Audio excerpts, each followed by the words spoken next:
millions to be affected by the end of JobKeeper, and a flight plan to kickstart tourism, as well as all the major headlines, all in this episode of Month in a Minute.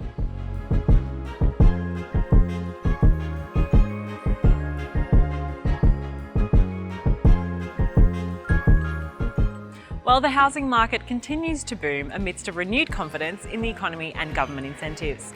All sectors are soaring. Building approvals are at an all-time high, construction and renovation expenditure is through the roof. Loan approvals are also at levels never seen before. So it would seem that everyone is a winner. Well, not quite. If you're one of those people out there trying to buy a house, you are not winning. Affordability is a real issue now, with the government home builder grant of $15,000 ending on March 31st. People who received the grant will invariably finance the rest of their build. This has led to a boom in the household debt. Commonwealth Bank reported its profits on Wednesday, and they made a cool $5 billion in the last 6 months alone. Revenues were around $12 billion, costs were a bit over $6 billion, and they paid $1.6 billion in tax, leaving around $5 billion for shareholders. Not bad going for a pandemic. The really interesting thing in their financial reports, however, wasn't the news that the banks made crazy amounts of profit. We knew that. What was interesting was what they told us about the future. Commonwealth Bank is forecasting an enormous boom in asset prices. House price growth of 8% this year and stock price growth of 12%.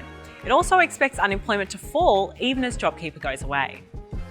On Thursday, the Morrison government announced its $1.2 billion tourism aviation network support package.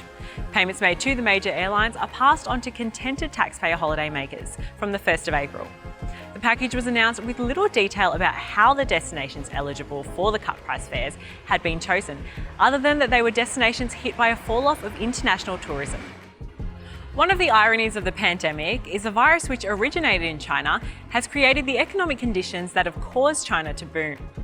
With people continuing to build homes and fill them with TVs, microwaves, and a myriad of imported goods, exports from China are going so well their ports are straining to fit in all of the boats, and they're running out of empty shipping containers to put things in. China's growth is very impressive. It is one of the few countries that notched up economic growth last year.